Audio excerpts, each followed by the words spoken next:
자, 오늘 말씀 창세기 4장 9절에서 17절 보도록 하겠습니다. 창세기 4장 9절에서 17절 말씀입니다.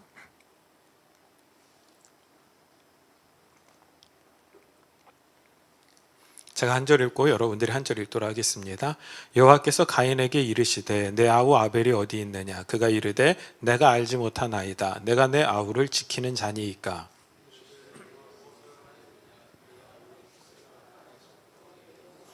땅이 그 입을 벌려 내 손으로부터 내 아우의 피를 받았은즉 내가 땅에서 저주를 받으리니.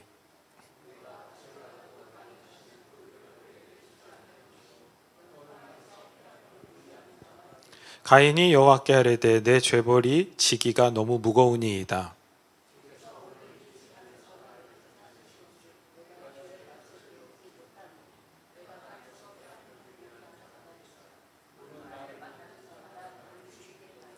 여호와께서 그에게 이르시되 그렇지 아니하다. 가인을 죽이는 자는 벌을 7배나 받으리라 하시고 가인에게 표를 주사 그를 만나는 모든 사람에게서 죽임을 면하게 하시니라. 같이 읽겠습니다. 아내와 동침함에 그가 임신하여 에녹을 낳은지라. 가인이 성을 샀고 그 아들의 이름으로 성을 이름하여 에녹이라 하였느니라. 아멘. 아멘. 오늘은 창세기 강의 24번째 시간으로 살인을 통해 읽어내는 형제 사랑이라는 주님의 말씀을 좀 같이 나누도록 하겠습니다. 여러분들 지금 창세기 4장까지 와서 이렇게 진행하고 있는데 여러분들 어떠세요? 재미있으신가요? 그러니까 무엇보다도 재미가 있어야 돼요. 네. 그래서 여러분들 그렇잖아요. 이렇게 내가 잘 모르는 관점, 생각해보지 않은 관점으로 성경을 읽어 나가는 거, 또 공부해 나가는 게 여러분들에게 좀 흥미가 될 수 있었으면 좋겠다라는 마음이 좀 있습니다. 자, 우리는 창세기 4장의 살인 사건을 통해서 두 후손, 곧 여인의 후손과 뱀의 후손에 대해서 지지난주에 공부를 했고요. 그리고 이어서 두 예배, 곧 두 후손을 통해서 드려지는 두 가지 예배에 대해서도 공부를 했습니다. 세상은 여전히 가인의 예배를 드리는 자기 의에 충만한 사람들이 너무 많이 있습니다. 이들의 교만함은 겉으로는 잘 드러나지 않지만 우리의 판단과 상관없이 하나님은 누구의 예배만 받으세요? 아벨의 예배만 연락하십니다. 자, 그때 가인들은 참지 못하고 결국 아벨들을 쳐서 죽이게 된다. 이것이 역사의 흐름이자 현실입니다. 아벨은 그렇게 가인의 죄를 폭로하고 구원자 오직 예수 그리스도밖에 없다라는 것을 증명함을 살다가 맞아 죽게 된다라고 우리가 지금껏 공부를 했습니다. 자, 이런 일이 세상 속에서만 일어나면 참 좋겠는데 이 극렬한 싸움이 오히려 교회 안에서 더 치열하게 벌어집니다. 우리가 지난주에 예수님께서 이 아벨에 대해서 하신 말씀을 살펴봤습니다. 다시 한번 볼게요. 마태복음 23장 35절 보면 같이 한번 읽을까요? 그러므로 의인 아벨의 피로부터 성전과 제단 사이에서 너희가 죽인 바라카의 아들 사가랴의 피까지 땅 위에서 흘린 의로운 피가 다 너희에게 돌아가리라. 자, 보세요. 선지자 아벨의 피로부터 바라가의 아들 사가랴의 피까지 땅 위에 흘린 피가 흘려진 장소가 어디라고 나와요? 성전과 제단 사이에서. 따라합시다. 성전과 제단 사이에서. 맞습니다. 세상이 아니에요. 아벨이 돌에 맞아 죽는, 아벨이 죽임을 당하는 그 장소가 어디라고요? 성전과 제단 사이에서. 결국 아벨도 자신을 위해 예배하는 가인에 의해 하나님의 제단을 지키다가 죽게 되었다고 예수님은 아벨의 삶과 죽음을 평가하십니다. 자, 우리도 주님 앞에 아벨과 같은 모습으로 드려지기를 간절히 소망합니다. 저와 여러분들, 우리는 어쩔 수 없어요. 하나님의 부르심에 따라 주의 제단과 성전과 예배와 복음을 지키다가 세상이 공격해오면 어쩔 수 없이 죽임당하는 존재가 될 수밖에 없다라는 것을 분명히 기억하실 수 있게 되길 간절히 소망합니다. 자, 오늘도 오늘 본문의 내용을 통해 예수 그리스도를 한번 찾아보도록 하겠습니다. 자, 9절 말씀 먼저 볼까요? 여호와께서 가인에게 이르시되 내 아우 아벨이 어디 있느냐? 그가 이르되 내가 알지 못하나이다. 내가 내 아우를 지키는 자니이까. 하나님께서 가인에게 아벨이 어디 있냐라고 물어보시죠. 자, 이것은 하나님께서 모르고 물어보시는 걸까요? 알고 물어보시는 걸까요? 알고 물어보시는 거죠. 뱀의 후손들의 거짓과 오만함을 폭로하시기 위하여 일부러 물어보시는 거예요. 나는 가인이 어떻게 했는지 알아. 근데 그 가인이 그 살인을 저지르고도 어떻게 거짓말하는지를 폭로하기 위하여 물어보시는 거예요. 그러자 가인은 이렇게 이야기하죠. 내가 알지 못하나이다. 거짓말을 합니다. 가인은 아마 이렇게 생각했을 것 같아요. 하나님이 아벨의 행방을 물어보시는 것 보니까 아벨이 아직 어떻게 됐는지 모르시는구나. 내가 완벽하게 증거 하나 남기지 않고 아벨을 죽였구나. 아무도 보지 못하는 들로 유인해서 내가 아벨을 잘 죽고 잘 처리했구나 라고 생각을 했던 것 같아요. 그러니까 도리어 하나님을 향하여 화를 냅니다. 내가 내 아우를 지키는 자니까. 이것이 세상의 뻔뻔함입니다. 이게 가인들의 뻔뻔함입니다. 이번에 광주 여고생 살인사건도 한번 보십시오. 공정하게 수사를 해야 하는 경찰들이 오히려 가족, 지인, 자녀 이런 문제들 때문에 증거를 훼손하고 삭제하는 말도 안 되는 일들이 벌어지잖아요. 저는 그 사건을 보면서 무슨 생각을 했냐면 이건 드러났기 때문에 사건이 된 거지 드러나지 않는 이런 일들도 많이 있지 않을까? 그러니까 우리가 드라마나 영화에서 보던 것 같은 일들이 과연 저 사건 하나만 있었을까라는 생각이 들더라고요. 여러분들, 아무도 보지 못하면 영원히 숨길 수 있다고 착각하는 가인과 같은 오만함에서 이런 범죄들, 거짓들이 비롯되는 것입니다. 자, 그러자 하나님께서 가인을 책망하시며 그의 죄를 지적하십니다. 10절이요. 이르시되 내가 무엇을 하였느냐? 내 아우의 핏소리가 땅에서부터 내게 호소하느니라. 자, 10절에서 사용된 이 핏소리에서 이 피는 뭐냐면 데메이거든요. 근데 이건 피들이라는 복수예요. 이건 뭐예요? 담의 복수형이에요. 그러니까 피라는 담의 복수형이에요. 그러니까 성경에서 아벨의 피, 이걸 단수로 쓰지 않고 복수로 사용될 때에는 단순히 흘린 피의 양이 많다라는 뜻이 아니라 아벨과 같은 죽임을 당하는 수많은 여인의 후손을 가리키는 표현들이라는 거예요. 그러니까 피들이라는 건 뭐예요? 나의 피, 또 다른 사람의 피, 그 사람의 피. 이게 복수형에 해당된다라는 거죠. 그러니까 아벨의 피는 시작에 불과하고 앞으로 역사 속에서 끊임없이 아벨과 같은 예배자들이 가인으로부터 핍박을 당하고 억울한 일을 당하고 동시에 그들에게 맞아 죽게 되어 피 흘리게 됨을 상징해 주는 것입니다. 이렇듯 가인의 범죄는 완전할 것 같았지만 결국 아벨의 피는 땅에서 호소하는 소리를 바라고 그 소리를 세상은 듣지 못했지만 누구는 듣고 계신 거예요? 하나님은 듣고 계시다라는 거예요. 억울하게 죽임당한 아벨의 그 핏소리가 땅에서부터 외치는 그 소리를 하나님이 듣고 계시다. 자, 이러면 어렴풋이 떠오르는 성경 구절이 하나 있으시죠? 요한계시록 6장입니다. 9절에서 10절. 다섯째 인을 떼실 때에 내가 보니 하나님의 말씀과 그들이 가진 증거로 말미암아 죽임을 당한 영혼들이 제단 아래에 있어 큰 소리로 불러 이르되 거룩하고 참되신 대주제여 땅에 거하는 자들을 심판하여 우리 피를 갚아주지 아니하시기를 어느 때까지 하시려 하나이까. 자, 성전과 제단 사이에서 피 흘리며 죽어간 수많은 선지자들의 피가 제단 아래에서 외친다는 거예요. 하나님, 땅에 거하는 자들을 심판하여 우리 피를 갚아주시는 때가 언제입니까? 이거 누구의 목소리라는 거야? 아벨의 소리라는 거예요. 그리고 이건 누구의 목소리라는 거야? 아벨과 같은 선지자의 삶을 살아가는 사람들, 아벨과 같이 이 땅에서 예수 그리스도를 증거하다가 죽임당하는 사람들, 누구에 의하여? 가인들에 의하여 죽임당한 그 순교자들의 피가, 그 영혼이 하나님의 제단 아래에서 이렇게 외치고 있다라는 거예요. 이 소리를 바라는 모든 사람들이 다 하나님 앞에 구원받은 자들입니다. 그들은 모두 다 이 땅에서 아벨과 같이 순교자의 삶을 살아간 자들입니다. 이게 성경의 결론이에요. 여러분, 요한계시록은 성경의 요약이자 동시에 결말입니다.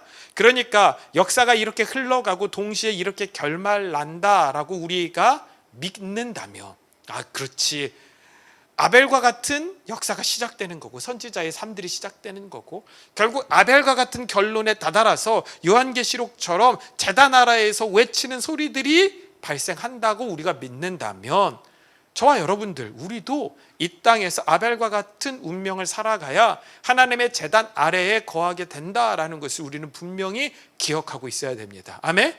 이게 아벨의 사명이에요. 아벨의 삶이에요.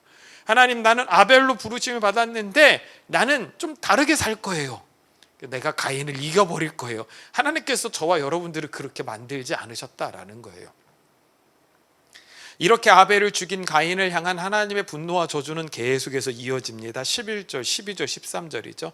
땅이 그 입을 벌려 내 손으로부터 내 아우의 피를 받았은즉 내가 땅에서 저주를 받으리니 내가 밭을 갈아도 땅이 다시는 그 효력을 내게 주지 아니할 것이요 너는 땅에서 피하며 유리하는 자가 되리라. 가인이 여호와께 아뢰되 내 죄벌이 지기가 너무 무거우니이다. 자, 하나님께서 가인에게 내가 땅에서 저주를 받아 유리하는 자가 될 것이다 라고 말씀하시자 즉각적으로 가인이 항변을 합니다. 뭐라고 하죠? 내 죄벌이 너무 무거워요. 이게 무슨 말이에요? 아니, 사람 하나 죽였는데 하나님 형벌이 너무 가혹합니다 라고 따지는 것입니다. 이것이요 가인들의 특징이에요. 남에게는 냉혹하고 자기에게는 한없이 관대한 모습을 보여주죠. 그래서 대부분의 가인들은 나르시시즘, 여러분 우리가 흔히 나르시즘이라고 발음하잖아요. 그래서 저도 나르시즘인 줄 알고 찾아봤더니 정확한 표현이 나르시시즘이래요. 네, 이번에 처음 알았어요. 그러면 자기애에 충만한 사람은 뭐예요? 나르시시트예요. 나르시스트가 아니라 나르시시트. 이거 그냥 시자 하나 빼도 되지 않나? 예, 자기애에 충만한 사람이에요. 자기애. 그렇기에 그들의 예배 역시 자기를 위한 예배에 불과한 거예요. 이해되시죠? 그런데 자기 사랑의 한계치를 넘어서는 사람들이 있더라는 거예요. 그러니까 어느 정도 적당히 자기를 사랑하면 그게 그렇게 표시가 나지 않고 아우 그냥 쟤 좀 이기적이야 정도로 끝날 수 있는데, 자기 사랑의 한계치를 넘어서는 사람들이 있는데 이런 사람들은 두 부류로 나눠지는 것 같더라고요. 그냥 제가 보니까 한 부류는 결국 범죄자가 되는 거예요. 남을 시기, 질투, 미워하여 가인처럼 범죄자가 되기도 하고요. 또 한 부류는 정반대로 저는 정치하는 사람들이 되는 것 같더라고요. 저는 이 둘이요 같은 부류라고 생각합니다. 다만 자기 행동의 선택에 따라 결과가 다른 값으로 나올 뿐입니다. 여러분, 범죄자들 중에 자기가 잘못했다고 인정하는 사람은 없습니다. 자기들도 모두 다 억울한 사람이라고 주장하죠. 여러분들 정치인들 한번 생각해 보세요. 자신들이 정권을 가지고 있음에도 불구하고 여전히 자신들이 받았던 상처, 아픔 등을 주장하면서 여전히 자신이 마치 사회적 약자인 것처럼 코스프레하면서 온갖 이익과 자기 의의를 챙기는 것을 보면 정말 저 사람들도 가인의 후예답다라는 생각을 하게 됩니다. 결국 자기에 저렇게 충만하니까 저렇게 살아가는 거지. 그렇죠? 그러니까 자기가 과거에 했던 말, 무슨 말을 했든지 상관없어요. 지금 나는 이 말을 하면 돼요. 이게 누구랑 똑같아요? 가인과 똑같아요. 자기가 무슨 행동을 했든 그것과 상관없이 자기는 뭐 하면 돼요? 거짓말로 그 모든 것들을 떼어나가면 된다라고 생각을 하는 거죠. 거기다 가인은요 하나님께 더 황당한 요구를 합니다. 14절 15절 볼까요? 주께서 오늘 이 지면에서 나를 쫓아내시온즉 내가 주의 낯을 배우지 못하리니 내가 땅에서 피하며 유리하는 자가 될지라. 물은 나를 만나는 자마다 나를 죽이겠나이다. 여호와께서 그에게 이르시되 그렇지 아니하다. 가인을 죽이는 자는 벌을 7배나 받으리라 하시고 가인에게 표를 주사 그를 만나는 모든 사람에게서 죽임을 면하게 하시니라. 가인이 나르시스트이기 때문에 자기가 죽임을 당하는 것이 두렵다고 말합니다. 그렇죠? 자기를 사랑해. 그러니까 자기가 살인자임에도 불구하고 자기가 죽임당하는 게 너무 두려운 거야. 그러자 하나님께서 가인에게 표를 주셔서 만나는 모든 사람에게서 죽임을 면하게 해주시겠다라고 말씀을 하죠. 제가 과거에도 그렇고 불과 몇 년 전까지만 해도 성경을 읽으면서 이 부분이 정말 이해가 안 되는 부분이었어요. 왜 하나님이 가인에게 표를 주셔서 죽지 않게 하셨을까? 그렇죠? 여러분들 한 번쯤 그런 생각을 해보셨을 거예요. 이게 인간적 생각으로 정말 이해가 안 되기 때문에 신학적으로도 매우 난해해요. 그래서 견해도 많아요. 다양해요. 다 차치하고. 제가 요한계시록을 강해하면서 이 부분을 이미 여러 번 설명드렸어요. 하지만 여전히 잘 이해가 안 되실 수 있다라는 생각이 훨씬 크기 때문에 다시 한번 설명해 드리겠습니다. 제가 계속해서 말씀드리잖아요. 한번 놓쳐도 결국 다시 반복하게 되어 있어요. 저에게는 결코 수고스러움이 아닙니다. 여러분들, 제가 요한계시록 강해하면서 가장 많이 봤던 성경 구절이 어디예요? 창세기예요. 그러면 이게 창세기 하면서 가장 많이 보는 것도 뭘까요? 요한계시록이겠죠. 그래서 교차로 계속해서 설명해 드릴 테니까 여러분들 따라오시면 됩니다. 다시 한번 봅시다. 요한계시록 13장 16절 17절이에요. 그가 모든 자 곧 작은 자나 큰 자나 부자나 가난한 자나 자유인이나 종들에게 그 오른손에나 이마에 표를 받게 하고 누구든지 이 표를 가진 자 외에 매매를 못하게 하니 이 표는 곧 짐승의 이름이나 그 이름의 수라. 지혜가 여기 있으니 총명한 자는 그 짐승의 수를 세어보라. 그것은 사람의 수니 그의 수는 666이니라. 기독교의 최대 관심사이자 동시에 정체를 명확히 밝힐 수 없는 난제 666이 등장을 합니다. 제가 어렸을 때는 뭐라 했어요? 바코드가 666이다. 그래서 몸에 바코드 새길 거다. 그거 받으면 안 된다. 저는 이해가 안 됐거든요. 여기다 왜 바코드를 새길까? 그리고 몇 년 전까지만 해도 베리칩이다. 그러니까 뜨거운 논쟁이 있었죠. 자, 그런데 요즘 베리칩 얘기가 나와요, 안 나와요? 지금 안 나와요. 왜냐하면 한국적 상황에서는 지금 베리칩 논쟁할 때가 아니야. 지금 당장 정치적으로 해결해야 될 게 너무 많으니까 쑥 들어갔어요. 여러분 한번 보세요. 이제는요, 몸에 칩 박고 뭐 이런 거 안 합니다. 이 베리칩은 어디에다 박아요? 애완동물한테 박아요. 애완동물. 그렇죠? 애완견, 애완묘한테 박는 거죠. 그러니까 사람들도 생각하는 거예요. 그 동물한테 박는 거 우리한테 박는다. 그거 싫은 거야. 그래서 안 박아. 그리고 이게 필요가 없어요. 왜요? 중국에서 이미 안면인식 기술을 바탕으로 결제하는 시스템이 상용화되었기 때문이에요. 아니, 얼굴로 다 결제할 수 있는데 여기에다 귀찮게 이걸 왜 박어? 아프잖아. 이거 째고 박아야 되잖아. 여러분, 제가 최근에는 중국에 가지 않았지만 가보신 분들이 생각보다 인식률이 정확하고 사용하기 매우 편리하다라고 말씀하시는 이야기들을 듣게 됩니다. 자, 그런데 이건 단순히 결제 시스템만 도입한 것이 아닙니다.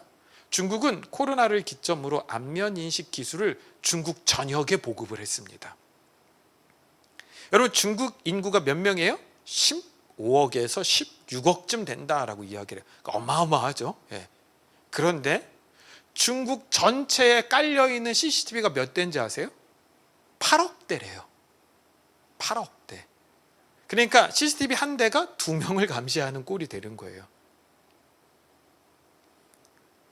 만일 반체제적이든 사건과 범죄에 연루된 사람이든 일단 정부의 타깃이 되면 편의점 이용 불가, 버스 못 타요, 지하철 못 타요, 철도, 항공, 금융, 식당 그 어디도 이용할 수 없게 된다라는 거예요. 그냥 얼굴, 그 사람 얼굴 뭐 하라는 거야? 얘 안 돼.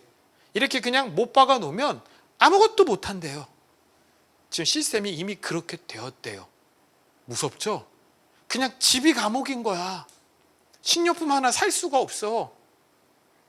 베리칩보다 더 무섭다니까요. 자, 대한민국은 어떤가요? 요즘 젊은이들이 많이 사용하는 토스 아시죠? 토스. 제가 토스를 언제 들어가냐면 진서진명이 용돈 줄 때 들어가거든요. 왜냐하면 토스에 청소년 카드가 있으니까 그 카드 만들어주고 그쪽으로 용돈을 보내주거든요. 근데 여러분들 그 토스를 들어갈 때마다 페이스페이를 신청하라고 난리를 칩니다. 페이스페이 신청하세요. 페이스페이 신청하세요. 여러분, 네이버 페이에도 페이스 사인이 있고요. 신한카드에도요 페이스페이가 새로 도입되었습니다. 티머니도요 페이스페이를 확대 시행하겠다고 지금 시험 운행을 하고 있어요. 이제 머지않아 저와 여러분들도 버스를 탈 때 얼굴로 그냥 타는 거예요. 얼굴로. 뭐하러 침을 심어요? 그건 이미 구시대 유물이 되어버렸어요. 그래서 베리칩 얘기가 안 나오는 거예요. 그거 심어서 어떻게 사람들의 동선이나 뭐 이런 거 따지고 뭐 이렇게 하고 싶었는데 아니 중국에서 이미 얼굴로 결제하는 시스템을 완성해 버렸으니까 전 세계가 야 이거 심는 거 누가 하겠냐 하지 마. 그래서 쑥 들어간 거예요. 이해되세요 여러분들? 그러니까 앞으로 대한민국 안에서 이 좁은 땅덩어리에서 내가 오늘 버스를 못 타고 지하철을 못 타고 동선을 어떻게 가고 내가 뭘 먹고 뭘 샀고 뭘 결제하고 가 얼굴 한번 찍으면 모든 것이 다 데이터로 정리가 되는 시대가 도래하고 있다라는 거예요. 그러니까 이 짐승의 숫자는 우리 눈에 보이는 어떤 결과물로 나타나지 않는다라는 거예요. 뱀의 후손들에게 처음부터 새겨져 있던 살인자라는 표식입니다. 이 표를 받은 자는 반드시 심판을 받게 되어 있습니다. 자, 그러면 그 심판을 피할 수 있는 방법이 무엇인가요? 요한계시록 13장 18절 그리고 14장 1절을 봅시다. 특이하게 두 장, 13장의 마지막 절과 14장의 1절, 첫 번째 절을 함께 봅시다. 지혜가 여기 있으니 총명한 자는 그 짐승의 수를 세어보라. 그것은 사람의 수니 그의 수는 666이니라. 우리 1절은 같이 읽겠습니다. 또 내가 보니 보라 어린 양이 시온 산에 섰고 그와 함께 14만 4천이 서 있는데 그들의 이마에는 어린 양의 이름과 그 아버지의 이름을 쓴 것이 있더라. 아멘. 제가 이 두 구절을 함께 붙여놓은 이유는 원래 이 구절이 함께 붙어 있었기 때문인 거예요. 13장 18절이 13장의 마지막 구절로 짐승의 표를 받은 사람들이 있다. 그 짐승의 표는 숫자인데 666이더라 라고 말한 다음에 14장 1절로 이어집니다. 14장 1절이 어떻게 시작해요? 또 내가 보니. 자, 또 내가 보니라는 이것은 무슨 장치라겠어요? 요한이 어떤 상반된 상황을 표현하거나 글의 전환을 일으킬 때 글쓰기 장치로 요한이 주로 사용하는 장치라고 했어요. 그래서 요한계시록에 보면 내가 다시 보니, 또 내가 보니 라는 표현들로 반복해서 등장한다고 말씀을 드렸죠. 그러니까 요한이 이렇게 땅을 봤더니 용으로부터 권세를 받은 바다에서 올라온 짐승이 땅에서 올라온 짐승에게 또 권세를 줘요. 그랬더니 그 땅에서 올라온 짐승은 뭐라고요? 거짓 선지자. 그래서 세상 사람들을 현혹해서 우상을 숭배하도록 만들고 마치 자기가 왕인 것처럼 세상을 지배하며 표를 받게 하여 그 표를 받은 자들이 주도하는 저주받은 세상을 만들어 가더라. 이걸 보는 거예요. 요한이 환상 중에 땅의 백성들, 땅의 사람들, 이게 뭐예요? 인류의 역사죠. 그렇죠? 그러니까 어떤 표를 받았다의 문제가 아니라 그냥 이미 악이, 사탄이 가인의 표식, 살인자의 표식을 심어줘서 그들이 그 땅에서 자기들끼리 사회를 이루고 문화를 이루고 그 표를 받지 아니한 사람들은 매매도 하지 못하도록 자신들의 역사를 세워가더라 이거예요. 그리고 바로 이어서 그와 반대로 눈을 들어 하늘을 봤더니 거기에는 어린 양이 시온산에 서 계시고 그와 함께 구원받은 14만 4천 명이 서 있더라는 거죠. 아주 극명한 대조를 보여주는 것입니다. 그런데 그 구원받은 사람들의 이마에는 살인자의 표식이 없고 짐승의 표가 없고 뭐가 있더라고요? 어린 양의 이름과 그 아버지의 이름이 새겨져 있더라. 이게 붙어 있는 거예요. 이걸 우리가 13장을 딱 끊어서 13장 읽고 여러분 한 장 넘기면 어떤 일이 벌어져요? 새로워지시죠. 내가 뭘 읽었는지 새로워지셔서 14장 1절부터 새롭게 읽어나가는 거야. 그러니까 이게 자꾸 분리되어 있는 것 같아. 이게 분리되어 있는 게 아니야. 이게 합쳐져 있는 거예요. 요한은 이걸 같이 쓰고 있는 거예요. 내가 땅을 봤더니 짐승의 숫자들이 자기들끼리 힘을 가지고 자기들끼리 사회를 이루고 그 표를 받지 않은 사람, 그럼 그 표를 받지 않은 사람이 누구예요? 14장 1절에 나오는 구원받은 자들. 아멘? 이마에 어린 양의 이름이 새겨져 있는 그들. 그렇죠? 자, 저와 여러분도 구원 받았어요. 여러분 이마에 어린 양의 이름 새겨져 있어요? 네. 아니 실제로 보이냐고. 지금 옆에 있는 사람 봐봐. 보여요? 안 보여요? 제가 뭐 문신이라도 새겨드릴까요? 네. 안 보이죠? 그럼 짐승의 표는 보인다는 거야? 안 보인다는 거야? 안 보인다는 거예요. 근데 짐승의 표는 보인대. 그래서 거기에 맨날 매진하는 거야. 뭐 그럴싸한 뭐가만 나타나면, 어떤 결제 수단만 나타나면 이게 짐승의 표야, 이게 짐승의 표야. 맨날 그 얘기하고 있는 거예요. 여러분들 그러지 마세요. 어린 양의 표가 안 보이는 것처럼 짐승의 표도 드러나지 않는 거예요. 지금 요한은 눈에 보이는 어떤 표식을 말하는 게 아니에요. 그리고 구원받은 사람들의 이마에 어린 양의 이름과 아버지의 이름이 새겨져 있는 것은 우리가 새기는 거예요? 주님이 새겨주시는 거예요? 주님이 새겨주시는 거죠. 그러니까 짐승의 표는, 하나님의 이름의 표는 우리가 받고 안 받고의 문제가 아니라는 거예요. 원래 우리는 모두 다 짐승의 표를 받은 사람들입니다. 그런데 주님이 은혜로 저와 여러분들을 불러서 예수 그리스도의 이름과 하나님 아버지의 이름을 새겨주신 것입니다. 그게 은혜입니다. 그러니까 가인에게 표를 주셨다라는 것은 뭘 주신 거예요? 짐승의 표를 주신 거예요. 가인에게. 곧 세상 사람들에게, 야, 이 가인도 너희들과 같은 살인자야, 너희들과 같은 뱀의 후손, 곧 너희와 한패야 라고 표시를 주신 거예요. 다 같은 사탄 편인데 자기들끼리 왜 싸우고 죽여요? 여러분, 그들도 사랑한답니다. 사탄들도 나름 사랑해요. 그래서 세상에서 열심히 봉사하고 살아가는 사람들 중에 여전한 가인의 후손들이 많이 있는 거예요. 그냥 봉사라는 형태가 나온다고 해서 저 사람은 구원받은 자야, 그렇게 생각할 수 없다라니까요. 구원의 조건은 그게 아니니까. 자, 그럼 그런 세상을 향하여 억울하게 죽임당한 아벨은 복수할 수 있나요?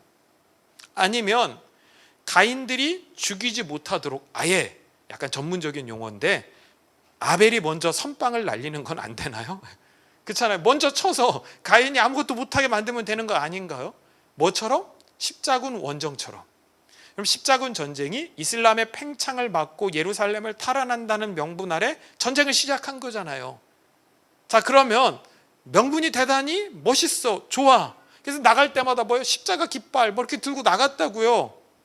그럼 하나님께서 그 전쟁을 이기게 하셨어야 되잖아요. 하지만 그건 하나님이 원하시는 방향성이 아니었습니다. 자, 그러면 하나님이 이 시대 억울하게 죽임당할 수밖에 없는 아벨들에게 원하시는 것이 무엇인지 우리 로마서 12장을 찾아봅시다. 12장 19절 21절. 내 사랑하는 자들아, 너희가 친히 원수를 갚지 말고 하나님의 진노하심에 맡기라. 기록되었을 때 원수 갚는 것이 내게 있으니 내가 갚으리라 주께서 말씀하시니라. 내 원수가 줄이거든 먹이고 목마르거든 마시게 하라. 그리함으로 내가 숯불을 그 머리 위에 쌓아 놓으리라. 악에게 지지 말고 선으로 악을 이기라. 이 땅을 살아가는 아벨들에게 원수 갚음의 권한이 없다라는 거예요. 왜냐하면 아벨은 그렇게 가인에 의해 죽임당하는 역할로 이 땅에 태어났기 때문입니다. 그래서 바울은 말합니다. 원수 갚는 것이 주님께 있으니 갚으신다는 주님의 말씀을 믿어야 합니다. 이 시대 가인들은요, 자기 자신들의 역할에 충실히 행할 뿐이에요. 자신들이요 무엇을 하는지도 명확히 모르지만 아주 열심히 아벨들과 그들의 예배를 죽이기 위해 최선을 다합니다. 여러분 한번 생각해 보세요. 어떻게 이 정도로 세상의 모든 가치들과 법들이 점점 반성경화 되어 갈까요? 반불교화, 반카톨릭화, 반이슬람화, 이런 말 들어보신 적 있어요? 없잖아요. 오히려 전 세계 어디를 가더라도 프레이어 룸이 있어요. 기도실이죠. 그거 누굴 위한 거예요? 크리스찬들? 아니에요. 아니에요. 누굴 위한 거예요? 이슬람을 위한 거예요. 전 세계 어디를 가고 어떤 행사를 가도 요즘 무슨 음식이 준비되어 있어요? 할랄 음식이 준비되어 있어요. 친이슬람, 친카톨릭, 친불교예요. TV를 보세요. 연예인들 데리고 맨날 어디 가요? 템플스테이 가잖아요. 요즘도 그러더라고. 기도원 스테이 이런 거 보셨어요? 기도원 데리고 가서 연예인들 회개시키고, 회개시키고 불 펴놓고 종이 한 장씩 나누고 지금까지 지었던 죄 적으라고 하고, 같이 통성기도 시키고 30일 금식기도 시키고 뭐 이런 거 하면 좋잖아. 기도원 스테이 이런 거 있어요? 없죠.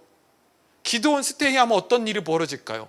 그 방송국 그 다음날 문 닫아야 될지도 몰라요. 그 PD 그 다음날 실업자가 될 수도 있어요. 근데 템플스테이는 와, 너무 좋은 것 같아, 너무 좋은 것 같아 이러면서 막 독려하고 장려해요.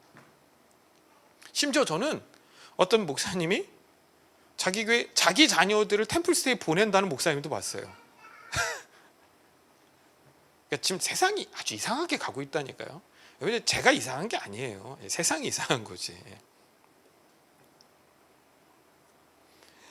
기독교의 예배와 기도 그리고 성경 안에 있는 복음은요, 계속 모든 시대에 위협을 받고 있습니다. 왜 유독 기독교만 법적으로 이렇게 공격을 받을까요? 성경적으로 보면 뭐요? 하나님께서 그렇게 정하신 거예요. 그것이 가인들의 사명입니다. 그들은 그렇게 자신들에게 주어진 역할에 최선을 다해 열심히 살아가는 것뿐이에요. 작년 한번 생각해 보십시오. 작년 10월 달인가요? 정말로 막 전국 교회들이 다 모여서 광화문에서 막 저기 어디야 시청을 지나 서울역까지 꽉 차서 차별금지법 반대 뭐 이런 거 했잖아요. 그리고 잠깐 한 달, 두 달 차별금지법 이야기가 쑥 들어갔어. 아, 교회 모이니까 무섭네. 여러분, 이 정도 힘을 보여줬으면 뭐 해야 돼요? 국회의원들이 야, 차별금지법 이런 건 함부로 건들면 안 되는 것 같아 라고 생각을 하는 게 맞잖아요. 근데 지금 또다시 차별금지법 통과시키겠다고 또 발의하죠. 왜요? 가인들이라 그래. 그때 생각해, 아, 쟤들 진짜 가인들이구나. 그들은 뭐요? 어떻게든 교회를, 말씀을, 기독교를, 복음을 그냥 탄압하기 위하여 이 땅에 보내졌기 때문에 그냥 그때 그것도 까먹는 거야.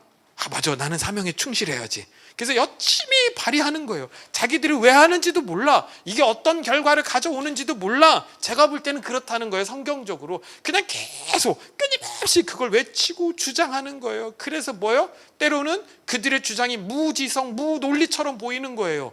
그런 거 많이 보잖아요. 정치인들이 막 주장하고 막 외치고 하는 거 보면 저기 무지성, 무논리. 근데 뭐예요? 그게 사명이야. 그냥 그렇게 부르심을 받았어. 누구로부터? 사탄으로부터. 그래서 그거 계속 그렇게 하고 있는 거예요. 7월 7일 지나서 이런 설교가 좀 위험한가요? 누구라고는 하지 않았으니까. 누구라고는. 그게 가인들의 사명입니다. 그렇게 그들은 자신들에게 주어진 역할에 최선을 다하는 것입니다. 자, 그럼 우리가 싸워야 합니까? 맞아요. 저도 싸우고 싶어요. 그런데 원수 갚는 것이 우리에게 있지 않대요. 다만 우리는요, 원수가 줄이거든 먹이고 목마르거든 마시게 하래요. 야, 이거 정말 미치고 환장할 노릇입니다. 여러분, 솔직히 이 땅에 가인들이 더 잘 먹고 더 잘 살고 있지 않나요? 아니, 그들이 힘이 있으니까 결국 짐승의 표를 받은 자들만 매매할 수 있도록 법을 제정해 버린다라고 요한계시록에서 이야기하고 있잖아요. 여러분, 이게 인류의 역사 속에서 안 나타날까요? 나타날 거예요. 결국 현실로. 현실로. 그냥 관상만 보고 너 그리스도인 같은 관상이야. 왜? 얼굴로 보니까 이제 너 그리스도인 같은 관상이야. 저는 괜찮을 수도 있어요. 왜 그러냐면 저는 길거리에 다녀도 아직도 전도 받거든요. 제발 예수 좀 믿으라고. 목사 같은 인상이 아닌 것 같으니까. 그러니까 그들이 힘을 가지고 있으니까 그 법을 통과시켜버려요. 여러분, 이게 말이 돼요? 인류가 평등하다라고 이야기를 하는 이 시대에 앞으로 어떤 일이 벌어진다고요? 그리스도인들은 매매를 못하는 시대가 도래하기도 할 수 있다라는 거예요. 그걸 법으로 정해버리겠다라는 거예요. 왜요? 힘이 있으니까. 이게 안 나타나나요? 나타나잖아요. 위험하지만 제가 정치적인 발언 한 번만 할게요. 지금 이 대한민국도 살인자, 범죄자가 힘을 가지고 법을 만들어내고 있잖아요. 제 말이 틀렸나요? 이게 역사적 현실이잖아요. 우리가 보고 있는 현실이잖아요. 자, 그럼 그 법이 모든 사람들이 이롭게 하는 법일까요? 아니죠. 그들은 누구니까? 나르시시스트니까. 결국 자기를 위한 법을 만들어내고 있는 거예요. 자기 형벌을 지우는 법을 만들어내는. 보이세요, 이게? 아니, 이게 보이잖아. 그 현실이, 그 표본이, 그 교보제가 지금 우리 눈앞에 있잖아요. 이게 역사적 현실이라는 거예요. 가인도 보세요. 16절 17절이요. 가인이 여호와 앞을 떠나서 에덴 동쪽 놋 땅에 거주하더니 아내와 동침함에 그가 임신하여 에녹을 낳은지라. 가인이 성을 쌓고 그 아들의 이름으로 성을 이름하여 에녹이라 하니라. 자, 동생 아벨을 죽였다라고 하나님 앞에 고발당했어요. 그렇죠? 하나님이 직접 야, 네가 네 동생 죽였어. 그러니까 너 형벌받아, 저주받아, 에덴 동쪽으로 떠나가. 너 쫓겨나가. 자, 그러면요, 평생 고통당하며 살았으면 참 좋았을 텐데. 그러면 그 다음부터 성경은 뭘로 읽으면 돼요? 권선징악으로 읽으면 돼요. 그렇죠? 그런데 야, 이게 좀 고민이 돼요. 예? 하나님을 떠나서 에덴 동쪽으로 갔대요. 여러분, 에덴 동쪽은 뭘 상징해요? 저주받은 땅을 상징해요. 그 에덴 동쪽 놋 땅에 가서 정말 가인이 고생 지지리 하고 정말 죽기 직전까지 힘들게 살아가더라, 뭐 이게 아니라 아들을 낳고 성을 쌓아 아들의 이름을 따라 에녹성이라 이름을 붙였다라는 거예요. 인류 최초로 성을 쌓은 사람이 가인이라는 거예요. 인류 최초로 성을 쌓고 사회와 문명을 시작한 사람이 가인이라는 거예요. 가인은 인류 최초 성주였고, 우리가 알듯이 가인의 후손들을 통하여 모든 문화들이 시작되었다라는 거예요. 네. 여러분들 지금 이렇게 찬양대 앞에서 막 찬양하고 악기하고 있잖아요. 다 가인의 후예들이에요. 예. 이게 다 가인으로부터 시작됐다니까. 예. 그러니까 그는 뭐요? 대단한 능력자였다라는 거예요. 그러니까 저주받은 땅에서 곡식을 열매 몇 개도 할 수 있었던 능력을 가지고 있었습니다. 그래서 그가 당당히 그 열매들을 가지고 하나님 앞에 드렸던 거예요. 하나님 보세요. 당신은 땅을 저주했지만 내가 나의 기술을 가지고 이 저주받은 땅에서 이렇게 풍성한 열매를 거뒀습니다 라고 하나님 앞에 갖다 드렸던 것입니다. 그런데 하나님은 그 가인을 쳐다보지도 않으십니다. 하나님의 시선은 가인에게 있는 것이 아니라 하나님의 시선은 세상에서 연약한 자로 복음을 전하다가 맞아 죽는 아벨들에게 향하고 계신 줄로 믿습니다. 그렇다면 하나님이 바라보시는 그 억울한 아벨들은 이 땅에서 어떻게 살아가야 할까요? 제가 좀 더 억울한 성경 구절 하나를 읽어 드릴게요. 요한일서 4장 19절 21절입니다. 우리가 사랑함은 그가 먼저 우리를 사랑하셨습니다. 누구든지 하나님을 사랑하노라 하고 그 형제, 근데 여기서 그 형제가 누구예요? 가인이에요. 날 죽이는 그 가인을 미워하면 이는 거짓말하는 자니 보는 바 그 형제를 사랑하지 아니하는 자는 보지 못하는 바 하나님을 사랑할 수 없느니라. 우리가 이 계명을 주께 받았으니 주님이 주셨대요. 아벨 너희들 그 가인, 살인자 가인을 용서하고 사랑해야 돼. 그래서 원수를 사랑해 해서 그 원수는 뭐예요? 나를 죽이는 가인이에요. 그 계명을 주께 받았으니 하나님을 사랑하는 자는 또한 그 형제를 사랑할지니라. 그 형제 곧 자신을 죽이는 그 가인을 사랑하라는 것입니다.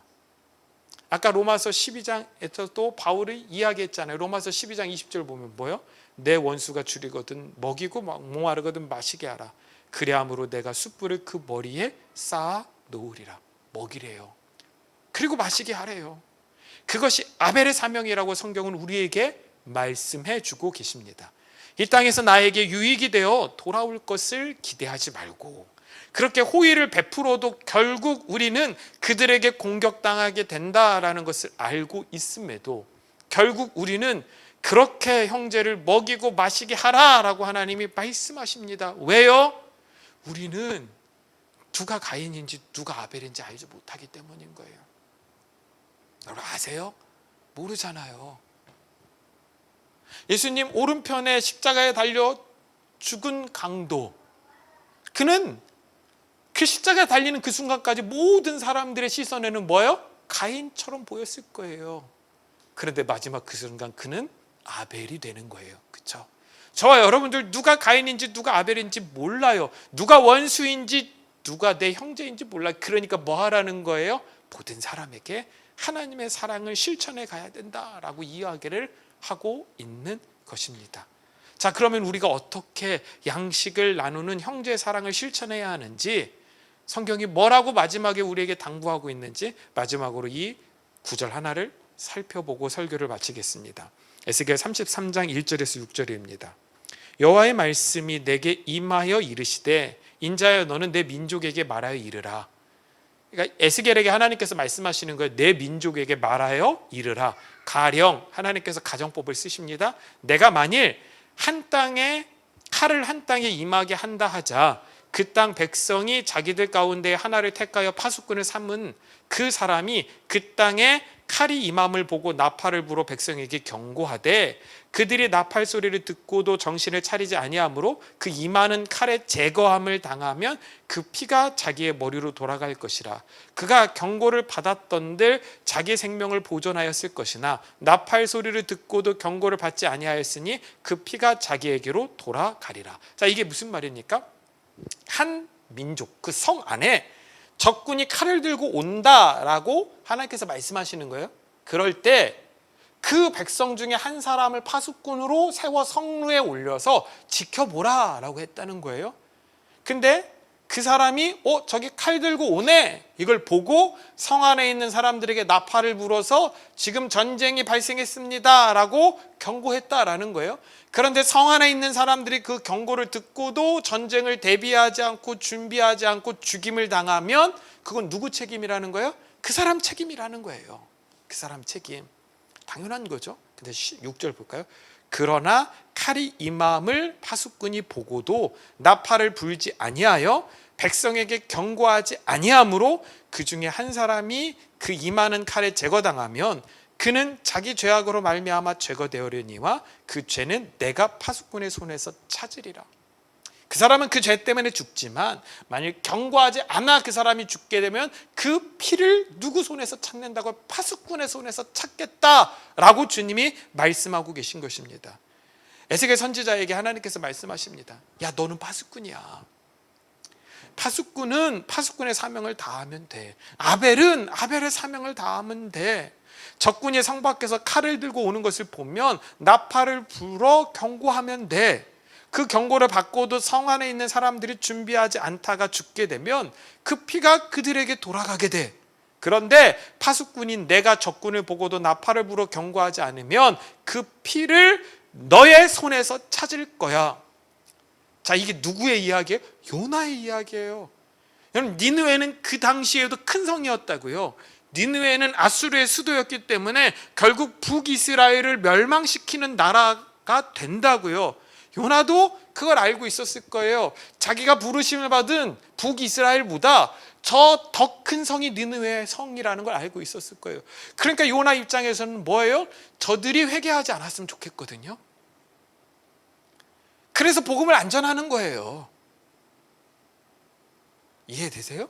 저들이 회개하지 않았으면 좋겠거든. 저들은 뭐 했으면 좋겠거든? 멸망당했으면 좋겠거든요. 그래서 침묵하고 도망가 버리는 거예요. 그런데 하나님께서 그를 끄집어다가 다시 니느웨로 보내요. 그리고 복음을 전했어요. 성경에 뭐라고 나와요? 사흘길이라고 나와요. 근데 요나는 딱 하루만 그 동네를 돌아다니면서 복음을 전했어요. 그리고 뭐예요? 어떻게 하나님의 심판이 임하는지 보자라고 기다리고 있었다고요. 근데 하나님이 심판하세요? 아니죠. 그러니까 요나의 입장에서 그들은 뭐였다고요? 가인이었다고요. 살인자라고요. 침략자라고요. 그래서 그들이 심판받게 될 걸 알았다고요. 자기가 복음을 한번 전했다고, 회개하라고 메시지를 선포했다고 해서 그 사람들이 회개할 걸 기대하지 않았다고요. 근데 하나님은 그 민족 전체, 왕부터 백성까지 전체를 다 회개시켜 버려요. 아멘? 하나님의 일은 누구도 모른다라는 거예요. 저와 여러분들이 왜 그렇게 열심히 복음을 전해야 된다고? 이것 때문에 누가 회개하고 돌아올지 모르니까, 우리는 하나님이 택하신 자가 누군지를 모르니까 그들에게 부지런히 생명의 양식을 먹여주는 거예요. 그러다가 어느 순간 우리가 그 가인들의 손에 맞아 죽게 될 수도 있어요. 괜찮다고요. 나의 그 억울한 죽음을 누구도 기억하지 못하더라도 누구는 기억한다고요? 하나님은 기억하신다라고 성경이 우리 가운데 분명히 이야기를 해주고 있습니다. 하나님의 자녀들은 진노의 칼이 세상 앞에 있음을 보는 자들입니다. 그렇죠? 종말이 우리 앞에 있다라는 것을 다 알고 있잖아요. 그런데도 침묵한다면 우리는 파수꾼의 사명에 합당하지 않은 것입니다. 진노의 칼을 보면서도 여전히 이 땅에서 지금 우리가 하고 있는 이런 행태들이 괜찮다고, 잘하고 있다고, 멋있다고 독려하고 칭찬하고 있다면 그건 하나님께서 우리에게 주신 그 명령을 무시하는 것입니다. 우리는 반드시 파수꾼이 되어서 외쳐야 돼요. 경고의 소리를 외쳐야 돼요. 주님이 다시 오신다는 그 이야기를 선포할 수 있어야 돼요. 우리가 그렇게 가인들에 의하여 맞아 죽더라도 우리는 끝까지 외쳐야 할 줄로 믿습니다. 그 외침이 바로 형제 사랑이다 라고 성경은 말을 해주고 있습니다. 죽임을 당하더라도 죽는 그 순간까지 우리는 파수꾼의 사명 곧 하나님의 진리의 말씀을 먹이고 생명수를 마시게 하는 자들이 되어야 할 줄로 믿습니다. 이제 우리가 그 일을 할 때가 되었습니다. 여러분들 이만큼 공부하셨으면요 됐다니까요. 예? 이만큼 공부하셨으면 이제는 우리가 손을 벌려 파수꾼의 삶을 살아가야 할 때가 된 줄로 믿습니다. 주저하지 말고 일어나 주님의 복음을 전하는 형제 사랑을 실천하는 아벨들이 되시기를 간절히 소망합니다. 하나님께서 우리를 여인의 후손으로, 하나님께서 우리를 아벨과 같은 예배자로, 하나님께서 우리를 아벨과 같은 순교자로 이 땅 가운데 보내셨음을 발견하게 됩니다. 하나님, 우리가 그 부르심에 합당한 삶을 살아갈 수 있도록 주님 인도하여 주시고 역사하여 주시옵소서. 때로는 이 세상의 많은 가인들에 의하여 핍박을 당하고 죽음의 순간까지 내몰리더라도 가인들이 만들어 놓은 이 세상과 사회 속에서 우리는 한없이 연약한 자고 나약한 존재로 사라질지라도 또 행여 아벨과 같이 성전과 제단 사이에서 우리가 죽임을 당하는 그 순간이 오더라도 끝까지 예수 그리스도의 복음만을 전하는 주님의 자녀들 될 수 있도록 하나님 우리를 붙들어 주시옵소서. 죽는 그 순간까지 마지막까지 우리를 향해 오는 그 형제를 사랑하고 그들을 먹이고 그들을 마시게 하는 주님의 백성 될 수 있도록 주님 인도하여 주시고 역사하여 주시옵소서. 하지만 우리는 여전히 부족하고 연약합니다. 그 사명 온전히 감당할 수 있도록 성령님 우리 안에 오셔서 우리를 인도하여 주시옵소서. 필요한 순간마다 우리를 붙들어 주시고 우리 입술을 주장하여 주시사 우리가 전할 수 있는 말들을 주시옵고 하나님의 능력이 나타나야 되는 그 순간마다 기름 부어 주셔서 통로로 사용하셔서 주의 능력이 우리의 삶을 통하여 드러날 수 있도록 우리 공동체 전체를 하나님 그렇게 사용하여 주시옵소서. 주의 제단에 귀한 예물 드립니다. 예물 하나하나 하나님께서 받으시고 하나님의 놀라운 은혜와 은총으로 역사하시고 인도하여 주시옵소서. 이제는 우리 주 예수 그리스도의 십자가의 은혜와 하나님 아버지의 무한하신 사랑하심과 성령의 인도하심이 오늘 주의 전에 나와 기도하고 예배하는 주님의 모든 자녀들 머리 위에 지금부터 영원토록 함께 하시기를 간절히 축원하옵나이다.